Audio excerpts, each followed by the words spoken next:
Hey guys, Stoney here, and I got a message on Instagram in my questions box asking Stoney, how do you set targets?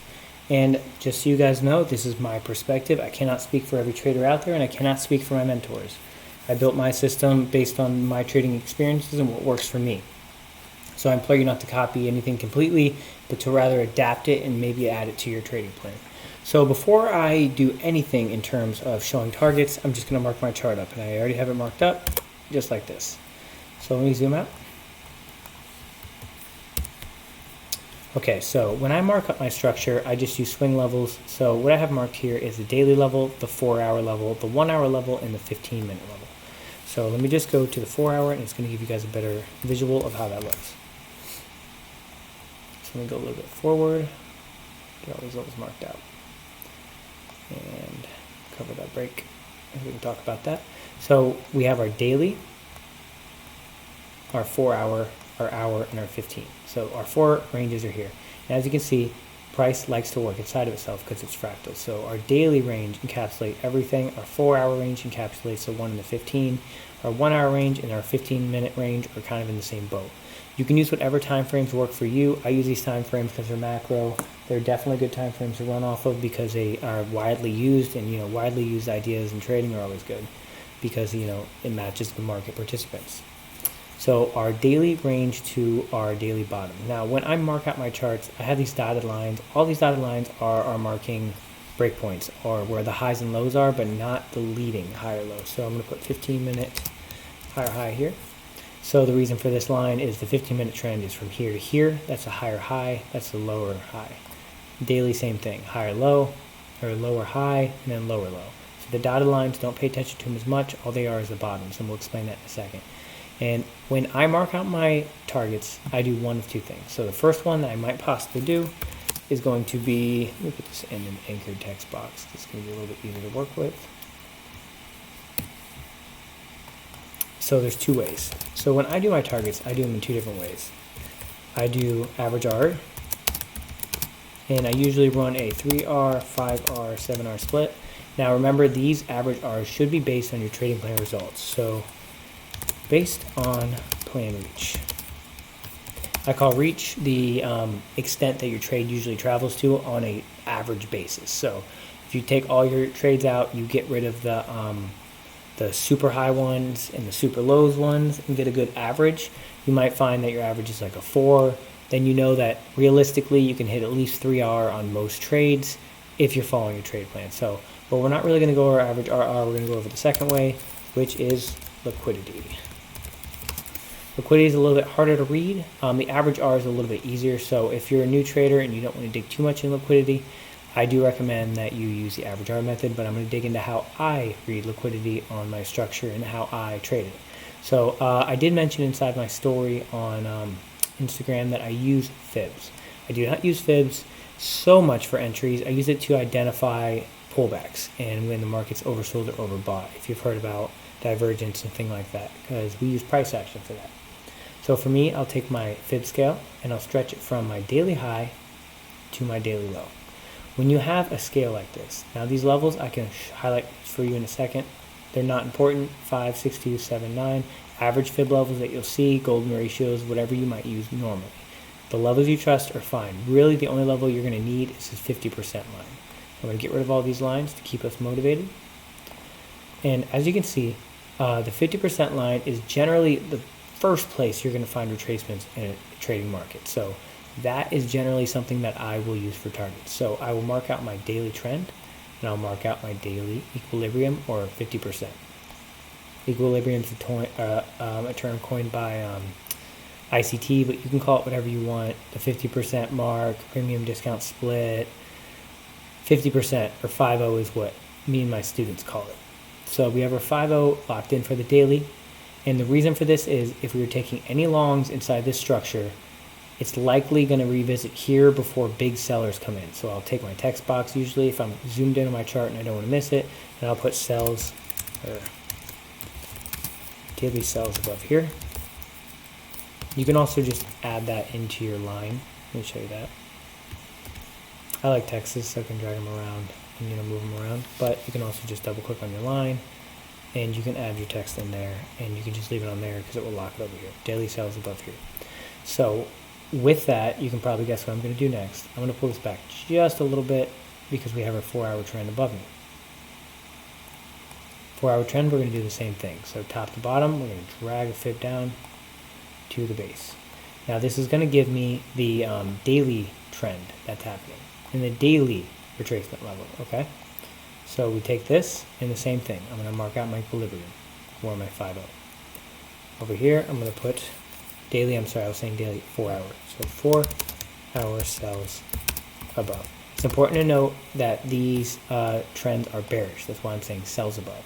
If it was the opposite, it would be buys below. And we'll get to that in a second. So now that we've got the daily marked out and the 4 hour marked out, we're going to go to the 60. So we can get the 15 and the 60. I'm actually just going to go to the 15 now because they're pretty tight ranges. It'll be easier to see. So here we have our 1 hour. So I'm going to go ahead and mark off the 1 hour. I also don't really have those equilibriums marked once they're getting played with. You can kind of see that it's a level that price is attracted to. It just means we're in a sideways market. So we pull this down and we get our 1 hour base. Same thing, it's bearish, so it would be sells above below here. And as you can start to see, price likes to respect these as a point of equilibrium. This is where price is going to go, and that's where sellers will first take a tune at the market. So you can see that's where institutional sellers are going to start attacking the market. So this is going to be our 1 hour EQ. You can call it that, or 1 hour 5-0. And then our 15-minute, just about the same. I'm going to zoom in just a little bit more. You can see the 15-minute base is here and the high is here. This is the one that's going to be the opposite direction. So take our 15-minute, pull it up to the highs. Same thing. We're going to draw the equilibrium line, and we're going to write buys below here. I'm going to put a 15 because it's important to know that you don't want to just trust one time frame. You want to use all time frames as a way to link everything together. Price knows their time. You've heard it before. Let me just simplify that for you. It means you can't just be stuck on one time frame. Structure is structure. There's not daily structure, 4 hour structure. I have these marked off so I can see the pullbacks relative to these price action lines. So while you might see a straight push down on the daily, this is what the daily is actually doing. You're seeing these candles because we're on lower time frames, but the daily is just forming these candles in a way that will kind of formulate what that line is doing. Just pretty much a straight shot. There isn't a lot of sideways movement. It's just moving down. But as you can see, once you get on the 15, you get to see all of that price movement that doesn't just incorporate that line, okay? So now the reason for me marking that out is to explain that the daily has not reached premium sellers yet. So we know in regards to the daily trend, the overall, like the biggest trend, and now I'm not saying that you should just follow the daily trend. I'm saying that the daily has not pulled back yet. So if we anticipate sells back to this base, we're going to want to at least hit this level. And if we don't hit this level, we're eventually going to work our way back up to it. And what I mean by that is if we were to continue lower, let me just go to the 240. If we were to continue lower and price was to continue to drop on the daily, we would just drag this, not this block, but the daily block out. And eventually, when it hits its bottom, and it's going to come back up, the equilibrium line is still going to be there. That's where you're going to struggle or push above and crash back down. So it doesn't always crash back down like that, but it probably won't do it until you get to that point. And if it does, you need to stretch out your fib and be prepared because that pullback will eventually come. It just has not printed yet. So moving back to the hour chart so we can get into how we take advantage of these now that I've talked way too much about it. So we'll look at this. As you can see, if you were to take an entry down here, so here's your base. Let's say you had the level of support here. You're waiting for a pullback relative to that. So you have this base drawn out and you got a pullback. And on lower time frames, let's go to 15. In no way am I, telling you guys how I enter trades or telling you how you should enter trades. I'm just giving you an example. So let's say we see that this giant OB got a good push up. So we're going to mark off this OB. And let's say we entered our trade right here. You put your stop a little bit below the zone that you're working off of. Your first target is always going to be the next equilibrium above you, relative to, the move you're in. This is a daily lower low. It's also, a 4 hour lower low. If you use your time based, you can also see London low. Use confluences for your levels, how you identify liquidity. We're not identifying liquidity today, we're identifying targets. As you can see, If you targeted this 5-0 line in this pullback, you can see price starts to stall here. It did move higher. It did move higher in this point, a couple pips, but you need to understand there's reasons for that. Generally, this is a good target. This moved higher because of price action over here. You know, we had an open lane, we had a base here, and I bet you if I draw a box, it probably lines up with those highs. So the highs came back, revisited that low, which hadn't been revisited yet, and it bought liquidity. But if this lane right here wasn't wide open, we likely would have stalled up at this line more than we did. And we did. We did stall up for a decent amount of time. So from about 10 o'clock until 4 o'clock. So unless you were holding your trade for a good 6 hours, you'd want to target this level and not sit through that sideways movement. So let me get rid of the zone I just drew and continue to give you guys some examples. Okay? So moving forward, we know that we see the 1 hour zone and the 15-minute zone. So I'm going to go to the 5 because I know a lot of you guys trade lower time frames. So it's going to be a lot easier for you to grasp this on a lower time frame. So price comes down. I know there's a lot here. I'm going to get rid of this 4 line. You have the 1 hour line right here. It lines up with near the top. And as you can see, when price retraces back to that equilibrium and that 50% line, it starts having trouble. So that would be your target. So on the 1 minute. Let's say that we got into this trade, or we were looking to get into this trade somewhere down when this 15-minute was created. So for the sake of arguing, I'm just going to pull this trend aside and show you.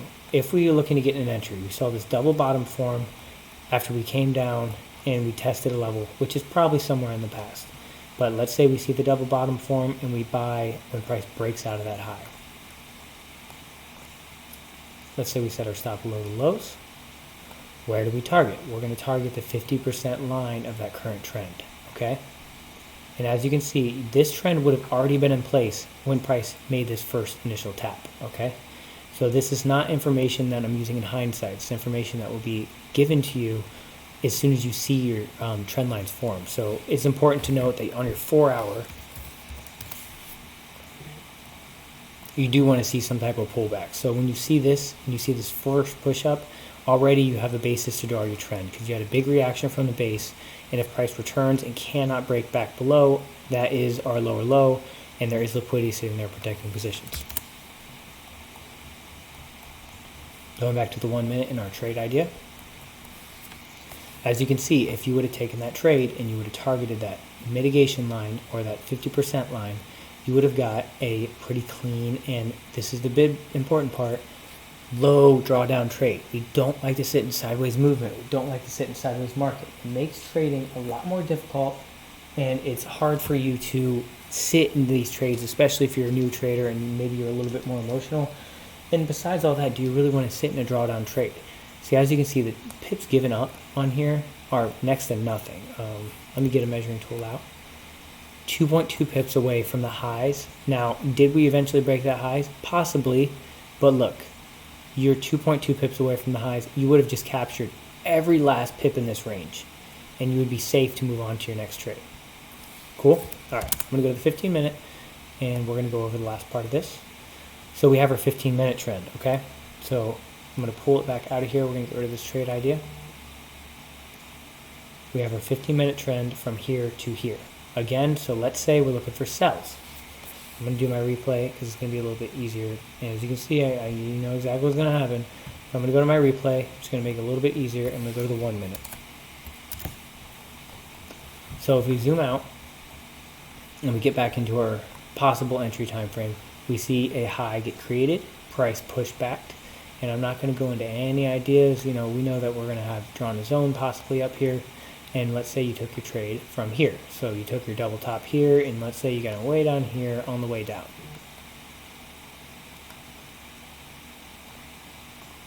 You set your stop just above highs. Where are you going to target? The 5-0 line. Okay, so you pull down to your trend, and you have the 5-0 line. You pull price aside. As you can see, it came just shy of that line. So if I pull this out, 1 pip shy, less than that actually, if I see we pulled it a little bit farther out. And for all I know, if I fast forward a little bit more, you'll probably get that break.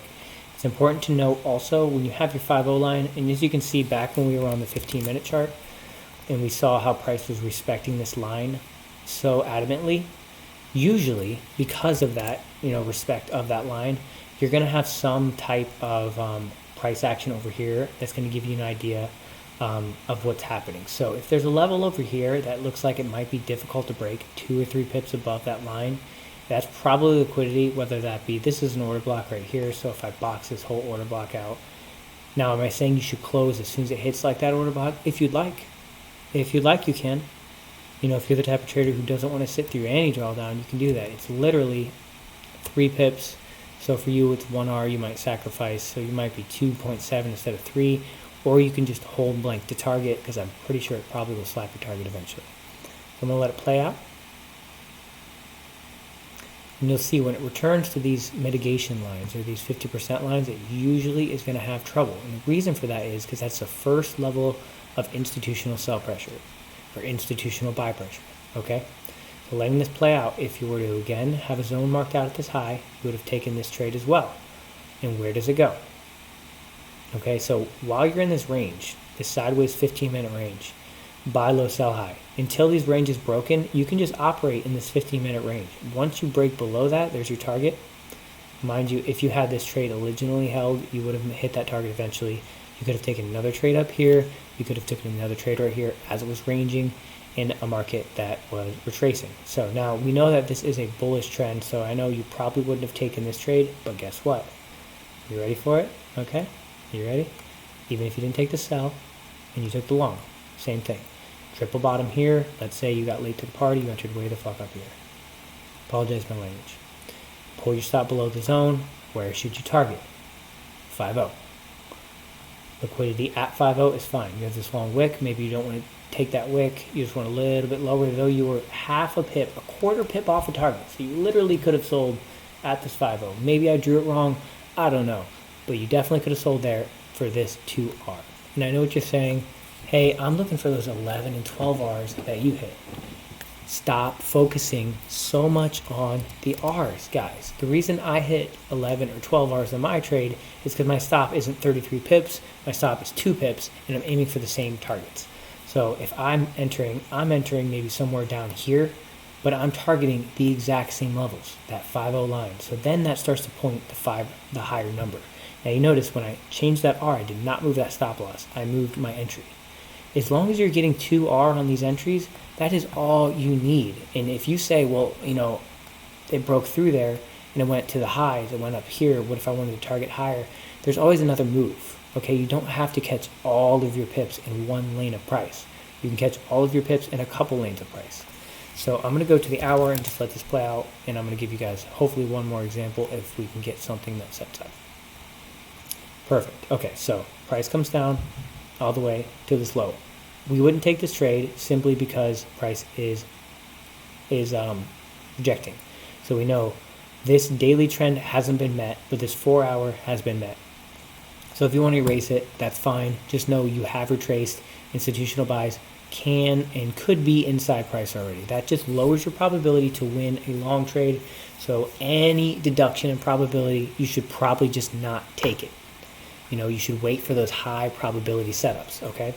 So we know that our daily sells are here. Price did not quite reach that, but it transitioned here, and it transitioned on the 15, it transitioned on the hour. All of those time frames were transitioned upon. So we do the same thing, okay? So let me find, hopefully price comes back in. This is going to give me a better example.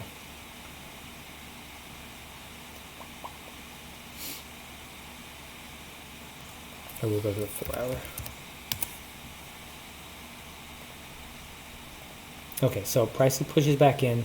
Now, below here, you're obviously going to have a mound of different swing levels that were created.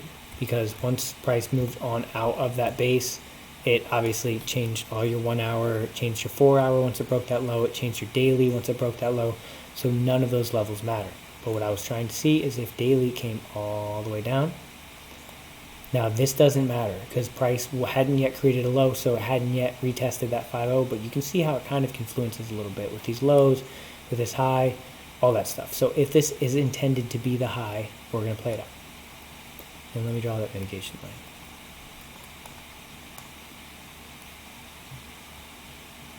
So this is the current price, so I really can't give you guys a better example of what it's supposed to do here because, you know, it's current price. But let me go to the daily and find an example that I can give you and we can wrap this up. So let's just take maybe this trend right here, for example. So we have our high to our low down here. When you have these trades, more than likely that line is going to mean something, guys. It's going to mean something, okay? So even if you say, okay, well, Stoney, it didn't quite hit that 50% line, should I still consider that level valid? You don't have to. You can pull it down to here. As you can see, it's still going to interfere because this range is a range, this to this right here, that's a range on a lower time frame, that's a range on so if you combine this whole sideways movement on the daily together, this could be a weekly range, this could be the daily range, this could be the weekly range, and this could be the 4-hour range, and every single one of those levels has those 50% points. Look at this alone. Pull this up to this high, comes down to this low. Where does price protect from?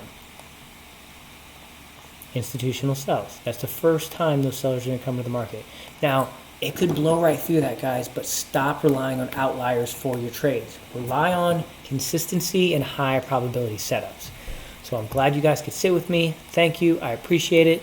If you like the content, please subscribe. Please tell your friends about it. I'm trying to build this YouTube up a little bit. I've been kind of lazy, and I can give you guys some more quality, in-depth content like I just did. Thank you, and have an excellent day.